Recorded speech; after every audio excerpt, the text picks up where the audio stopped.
Bonjour à tous les amis, content de vous revoir et de vous retrouver pour cette deuxième partie au niveau des leçons par rapport aux maisons. En espérant que vous avez passé depuis lors une bonne semaine, un bon week-end. Et nous voilà repartis dans des nouvelles aventures. Donc ici nous avons fait précédemment toutes les maisons de 1 à 6, donc la partie nord du thème. Et la partie quand même la plus importante dans tout ça aussi, enfin l'une tient et l'autre tient de manière, toutes les deux tiennent ensemble, mais l'une des parties les plus importantes, c'est celle qu'on va aborder maintenant. Parce que dans chaque maison qu'on va faire maintenant, elle se trouve en opposition aux maisons qui se trouvent du côté nord. Si nous prenons comme exemple déjà, en partant du côté sud, nous prenons la maison 7. La maison 7 est en opposition avec la maison 1 du côté nord, la première maison de ce côté nord. La partie sud du thème, pendant les 6 premières maisons, vous avez eu le temps de vous construire, non pas de vous réaliser, mais de vous construire.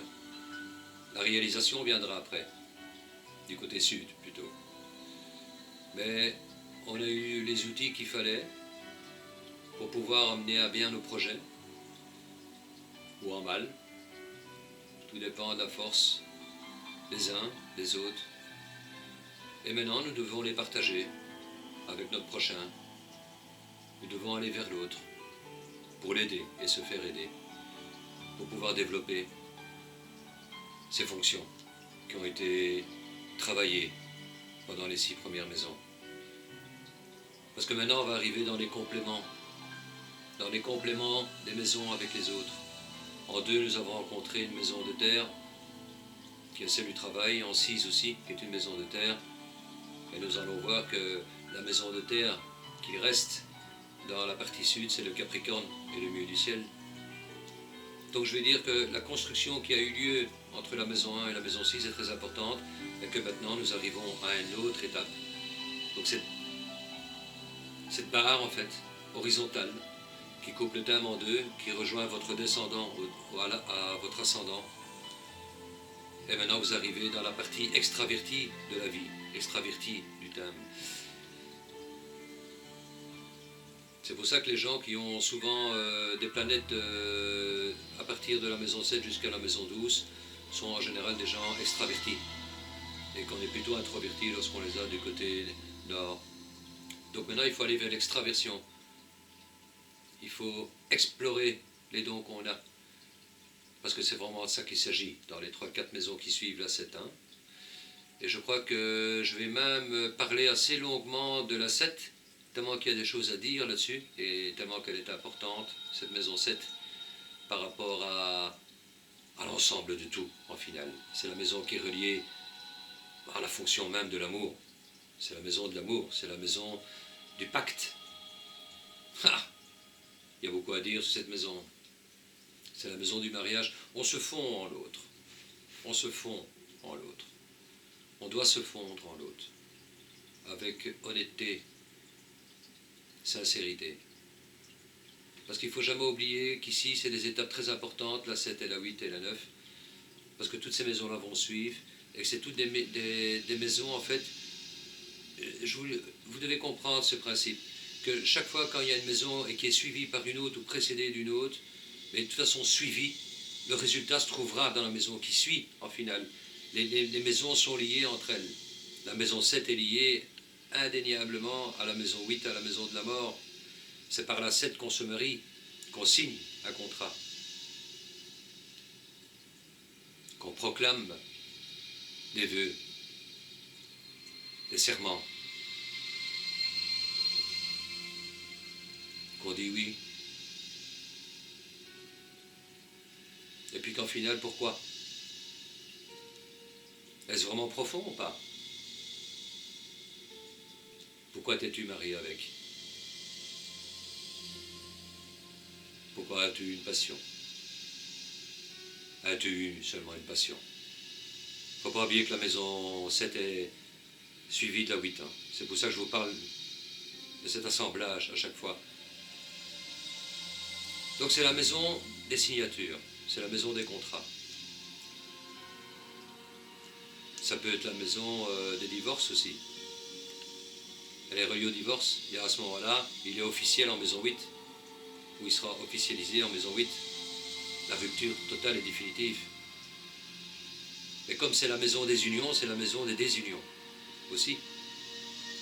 Des séparations, comme des rencontres.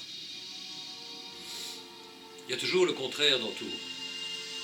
S'il y a amour en 7, il y a haine en 7. Et combien de personnages dans la mythologie font partie de ce contexte-là.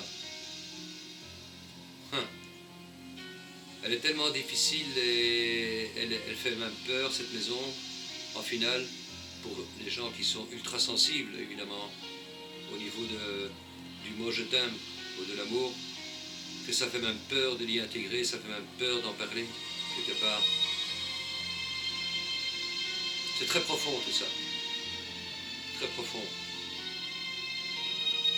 Que vous ayez des planètes là ou pas, peu importe, cette maison 7 va jouer de toute manière, d'une manière ou d'une autre. Donc c'est très important de voir la maîtrise de la maison 7, d'aller voir la planète qui est maîtresse de la maison 7, d'aller voir ce qu'elle fait, quels signes s'y trouvent. S'il y en a deux, étudiez les 2 signes qui se trouvent dans la maison 7. La maison 7 est un jeu de regard.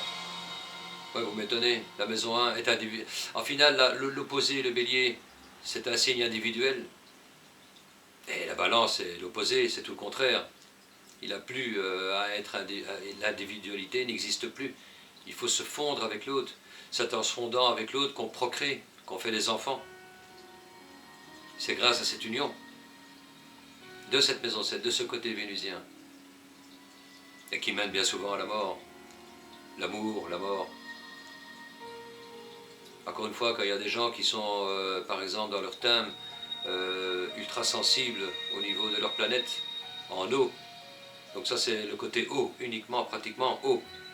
Qu'on ait des planètes dans des signes d'eau, ou pas, et je voudrais en revenir là-dessus aussi, que le fait que vous n'ayez pas de planète dans un signe de feu, ou dans un signe de terre, ou dans un signe d'eau, ou dans un signe d'air, ok, ça c'est une chose pour le rectangle au niveau du yin et du yang que je vous avais expliqué. Mais maintenant, en connaissant les maisons et les éléments dont elles font partie, vous pouvez très bien avoir des planètes qui ne sont pas en signe d'air, mais qui peuvent se trouver dans des maisons d'air. Ou des planètes qui ne sont pas en eau du tout, mais qui peuvent se trouver dans des maisons d'eau.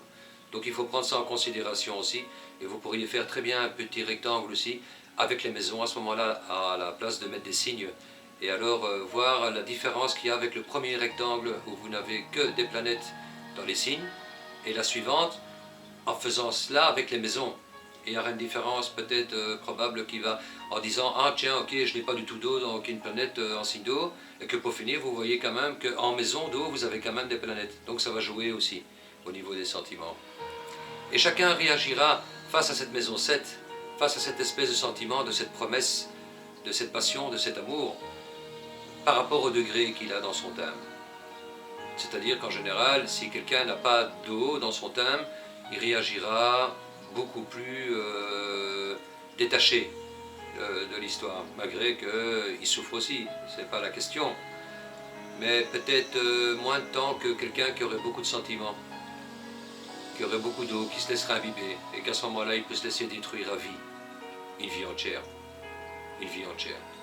Ça peut durer des années, que quelqu'un d'autre va venir le trouver, va dire enfin, tu penses encore à cela, ou aussi, voilà. Oui, et alors, quoi? On est différents, on n'est pas les mêmes, on n'est pas fait des mêmes énergies. Peut-être que moi je suis ultra sensible, que toi pas, et que chez toi ça passe en 4 mois, et chez moi ça dure ben voilà, depuis des années, ici et là.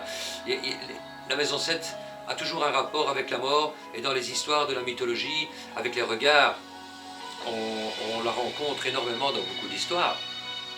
Et ces histoires où il y a une descente aux enfers, l'amour mène aux enfers, bien souvent, d'une manière ou d'une autre. Tout dépend le temps qu'on y reste. Parce que c'est un jeu de regard, on est attiré. Le regard, c'est le regard de l'âme. Et alors on projette, comme 2 amants qui se réveillent en même temps et qui atteignent l'âme. d'un instant magique, de l'autre. Ça n'arrive pas souvent. Et c'est même dangereux. C'est la passion, alors, qui dure un moment. Mais ça ne se représentera jamais de la même manière. Parce que quand on parle de la maison 7, on parle de regard. Parce que le regard, ça fait partie du pilier de la maison 1. On vient, on monte. Et cette maison 7 est fort en rapport avec cet effet de regard, qui est tout à fait différent de la Vénus en taureau en finale. La Vénus en balance, c'est le regard. Elle aime les belles choses. Et on tombe.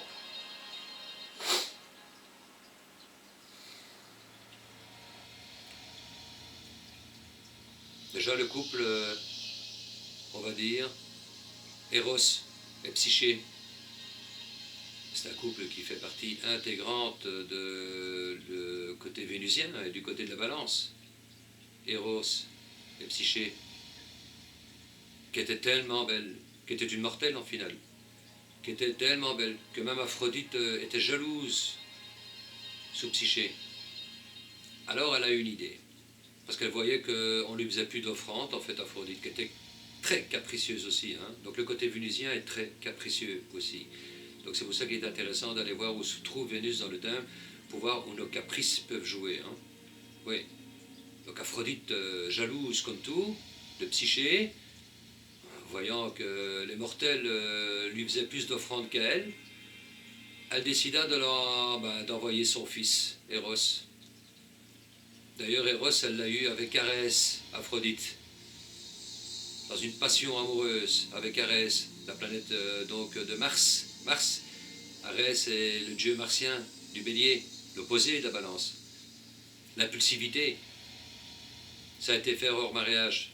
Donc déjà, Eros est venu d'une passion amoureuse adultère, qui fait partie intégrante de la maison 7 aussi, l'adultère.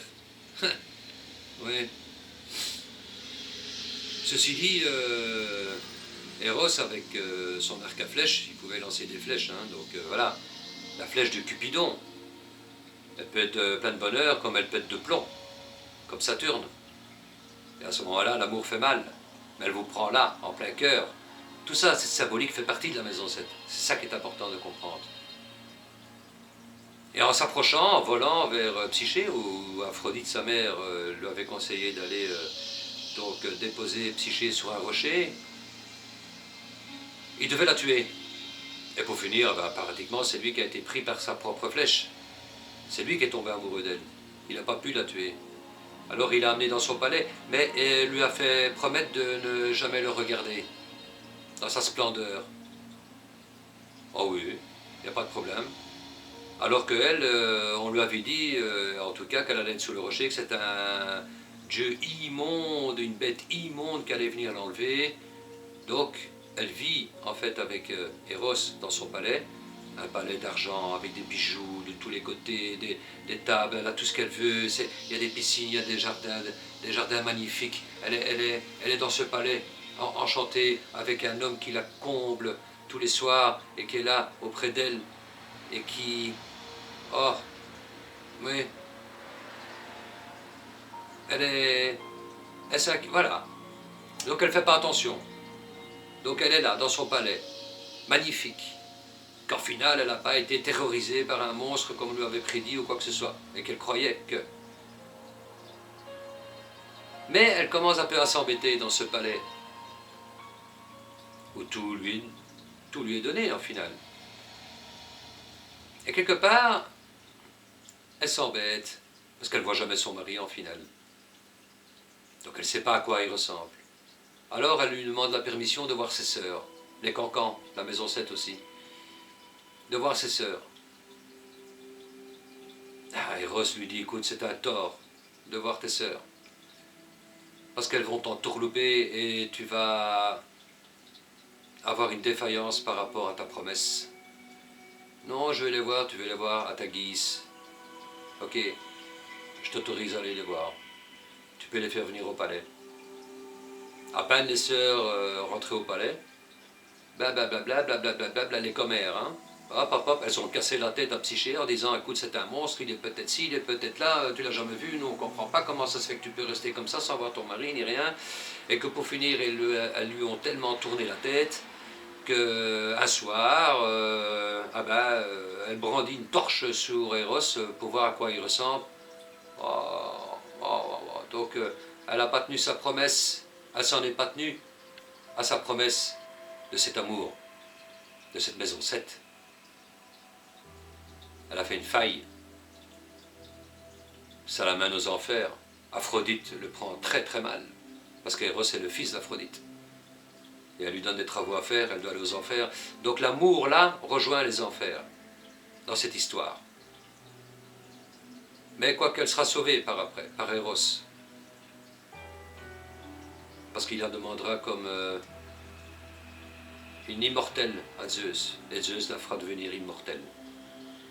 À la finale de tout, elle a dû passer par des périples incroyables au niveau des enfers, parce qu'elle a commis une grave erreur.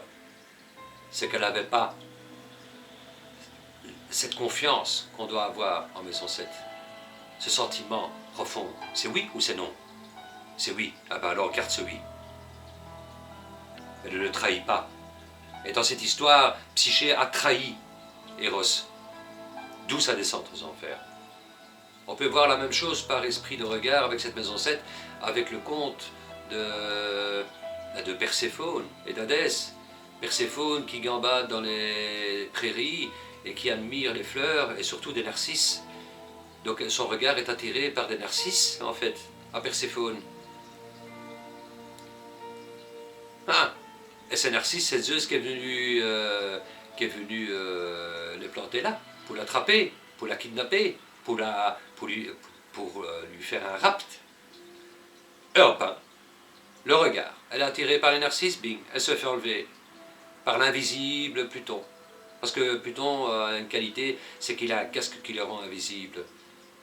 Donc, résultat de l'affaire, elle se trouve aux enfers, où là aussi, elle est attirée par une grenade où elle mange un fruit. Donc, celui qui mange un fruit de la grenade, en général, il a très dur à remonter au-dessus. Il reste aux enfers. Et ne surtout pas s'asseoir sous la chaise de l'oubli. Parce que là, on oublie tout. Il y a plein de trucs comme ça, des histoires comme ça extraordinaires dans le monde d'Hadès, quoi. C'est infernal, c'est chouette, quoi. C'est vraiment agréable à lire la mythologie. Je vous la conseille d'ailleurs à tous, d'approfondir un peu la mythologie et de mettre des personnages dans votre thème. Très intéressant. Donc là aussi, il y a une histoire où Déméter, elle cherche sa fille partout. Hein. Elle demande, elle supplie à tout le monde de l'aider et de retrouver sa fille, qu'à la finale, elle dit tant que je ne retrouve pas ma fille, je laisse crever l'humanité. Parce que Déméter, c'est la déesse de la terre, c'est elle qui fait pousser toute la terre. Donc là aussi, il y a tous des conflits comme ça, hein, dans le domaine de la balance, les contrats signés, les ci, les là. Il faut bien prendre ça en compte, en fait, hein, dans les mariages, dans l'honnêteté. Oui, je t'aime, mon amour, on se marie devant un prêtre, on donne même hors mariage, en final, parce que c'est les pactes de sang aussi. On peut très bien faire un pacte de sang avec quelqu'un en disant je t'aime, et entre les quatre yeux, et faire des vœux au ciel avec elle. Ça revient même que si vous êtes devant un curé ou dans une église, vous faites des vœux à l'univers, entre vous, et puis vous ne les respectez pas. La maison 8 n'est pas loin alors, elle va suivre. C'est ça, dans cette symbiose de 7, 8 et 9, après où on arrive au ciel, où il faut comprendre cette trilogie, et d'où les vidéos vont prendre un peu plus de temps sur chaque maison, pour bien expliquer la symbolique de cette maison 7, qui est extrêmement importante, et tout en étant en opposition à la maison 1. Parce que c'est la première maison qui fait partie quand même de la partie sud, avec laquelle on doit se fondre, on doit aller. Alors, allons-nous vers les autres, honnêtement, avec sincérité, ou allons-nous avec tous nos problèmes psychologiques de la 1 à la 6, de ce que nous avons construit de notre personnalité, qui va se développer au niveau de la maison sud. Je trouve ça, c'est une très belle manière d'expliquer le schéma de ce thème, la manière dont je viens d'expliquer ici. C'est vraiment ça. Donc cette maison 7 est vraiment un démarrage dans la relation à l'autre que nous devons avoir. Voilà, et dans la sincérité de ce que nous y mettons. Sinon, il y a l'enfer chaque fois après. Il y a chaque fois un moment de mort, ou bien on nous l'inflige, ou bien il y a des gens qui vous l'infligent, ou on l'inflige à d'autres. De toute manière. L'un ou l'autre. C'est pour ça qu'il est intéressant d'ailleurs d'aller voir les planètes maîtresses de la maison 7 et voir où elles se situent dans le thème. Parce que si elles se situent dans des maisons de trahison, on peut encore être trahi soi-même par notre prochain en final, et par ceux qu'on aime, si on a des planètes, par exemple en maison 12, qui font partie de la maîtrise de la maison 7. Ça, c'est des cas de figure, vu que la maison 12 est la maison des trahisons. Ouais. Déméter, elle laisse mourir l'humanité. Bah, ça ne plaît pas tellement au Dieu parce que Zeus, lui, de son côté, il se dit, il y a un problème là. Alors que lui, il ne s'occupe pas du tout des histoires des morts, il ne s'occupe pas du monde d'Hadès. Il va quand même écouter la demande de Déméter, parce qu'il voit qu'il n'y a plus aucun humain qui sait lui faire des offrandes, non plus Zeus, alors qu'il aime bien les offrandes. Donc c'est pour ça qu'il est important d'allumer des encens le jeudi, c'est un jour jupitérien, ça vous portera bonheur. Systématiquement, si vous brûlez des encens un jeudi, le jeudi c'est un jour jupitérien. Moi je fais beaucoup de choses un jeudi, c'est mon jour préféré.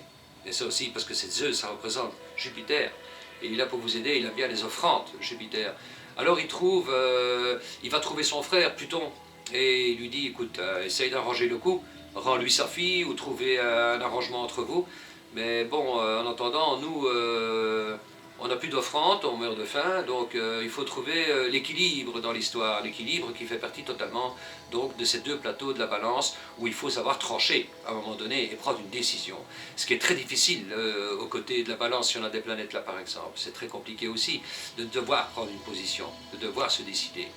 C'est toujours les questionnements de dire, ok, je tranche pour le gauche ou la droite. Il y a souvent un côté très hésitant avec la maison 7 en finale et le côté balance aussi. Tout dépend des planètes qu'on a là aussi. Ça peut être des planètes très énergiques. Alors à ce moment-là, ça va, on peut prendre des décisions. Donc il est important de voir cela. Il y a encore une autre histoire aussi, c'est Eurydice et Orphée. Hein. Orphée qui chantait, qui jouait, où tous les arbres se couchaient, les animaux sauvages se pliaient avec la qualité de la manière dont il jouait, dont il chantait, Orphée. D'ailleurs, c'est grâce à son chant et à sa qualité de musicien qui fait partie de la maison 7, ou du côté de la balance, de toute manière, le chant et la beauté du chant, et la poésie qu'il en sortait, qu'il a su rentrer dans le monde d'Hadès pour aller chercher Orphée, pour aller chercher Eurydice. Ouais. De qui il était amoureux, ils étaient amoureux, mais elle a été enlevée, la pauvre aussi. Elle a dû descendre aux enfers. Elle a été tuée, empoisonnée. Et alors elle est descendue aux enfers. Orphée, de son chagrin, elle n'en pouvait plus, il faisait que pleurer. Et pour finir, il a pris son courage à deux mains, il est allé dans le monde des morts. Comme quoi l'amour est fort relié à la mort, à cette passion qui fait partie de cette maison 8, hein, en finale, qui est la suite. Hein. Ah. Donc là aussi, il y a une belle histoire. Il a tellement enchanté Perséphone dans son palais, dans le palais d'Hadès, que même Perséphone était ébahie par la voix d'Orphée, et que ça a tout à fait apaisé la rage d'Hadès et de Perséphone, et qu'ils se sont calmés, comme pour dire que la musique est calmante, et qu'elle est thérapeutique à fond, quand on a une rage et qu'on a une rage en nous. Il y a cette musique qui peut atteindre notre âme et nous calmer. Tout ça fait partie de cette symbiose de la balance, de cette Vénus, et de cette maison 7, tout ça aussi. Donc c'est pour ça qu'il est intéressant d'aller un peu voir où tout ça se promène dans le thème, pour aller découvrir toutes ces fonctions, tout ce bien-être qu'on pourrait avoir, par quoi, comment. Et Hadès lui dit, ok, tu as confiance en moi, tu as confiance alors que je te la remets? Oui. T'es sûr? Oui. Donc tu pars devant et elle te suit. Elle sortira après toi de mon palais. Ok. Donc tu peux remonter vers le haut, elle te suivra. Mais il hésitait. Il était tellement passionné, Orphée, qu'il montait, il gravissait le palais, il allait vers le haut. Mais il était tellement amoureux qu'il se demandait si c'était vraiment vrai, que c'était presque un miracle qu'elle pouvait le suivre. Ah là là là là là là là là là. Encore un qui n'a pas tenu sa promesse. Il s'est retourné pour voir si elle la suivait. Bingo. Elle est retournée aussi sec. Elle a pour toujours. Il a perdu pour toujours. Hadès l'a repris aussi sec. Ah! Il y a toujours une perte quelque part en amour. On y perd quelque chose. on y perd quelque chose. Le but de la maison 7, c'est de s'associer avec quelqu'un et d'être tout à fait en symbiose avec la personne. Et surtout savoir pourquoi on donne son amour à quelqu'un. Et c'est ça qui est important en maison 7, dans cette maison 7. Ceci est la première vidéo par rapport à la maison 7. Je vais en faire une suivante que j'installerai, que je publierai le lendemain. Comme ça, ça vous permettra d'avoir à chaque fois une leçon sur chaque maison. Parce que les maisons 7, les maisons 8, les maisons 9, tout ça c'est des maisons longues à expliquer. Alors je préfère faire une leçon, ou faire du moins une vidéo uniquement sur une maison, si jamais elle en vaut vraiment la peine par rapport à son explication. Mais comme c'est des maisons très importantes ici qu'on va aborder, je préfère faire à mon aise et vous expliquer même des histoires au niveau de ci ou de là, de la mythologie ou quoi que ce soit, pour que vous captiez mieux l'ambiance de ce contexte au niveau de votre thème et de votre carte du ciel. Et je crois que c'est une très belle démarche que je fais ici pour vous l'expliquer et le ressenti avec lequel on y met pour l'expliquer. C'est ça qui est important. La part de ces sentiments qui sont exprimés pour expliquer et pour vous expliquer ce que représente un secteur aussi ou là. Surtout qu'on va on aborde des secteurs qui me sont très sensibles. Donc fatalement, je peux en parler avec un peu plus je vais dire, de sentiments, de profondeur. Ça, il n'y a pas photo. Donc voilà. Donc écoutez, je vous laisse ici pour cette maison 7. Étudiez-la bien dans votre thème. Regardez les signes qui s'y trouvent. Regardez la maîtrise de ces signes, où se promènent dans votre thème, où ce qu'ils sont, dans quelle maison. Et ils vont vous donner une réponse à ce côté mystérieux de ce que représente l'amour pour vous, les contrats, ou les trahisons, ou les ci, ou les là. Tout ça, vous aurez une explication en regardant le cheminement de tout ce qui peut se configurer par rapport à cette maison 7 dans le thème. C'est important, c'est une croix, la maison 7. C'est une croix. La maison 7, c'est les déséquilibrer avec quelqu'un qui est trop fragile par rapport justement à cette promesse d'amour qui n'est pas tenue. Il peut tout à fait déséquilibrer. Tout tombe. Ça dépend de la sensibilité de chacun d'entre nous, tout simplement. Là-dessus, on se revoit donc dans la prochaine vidéo et on abordera toujours la maison 7, mais avec la maison 8. Mais on en reviendra toujours à la maison 7 en finale, parce qu'elles se rejoignent quelque part. Donc ce n'est que la suite.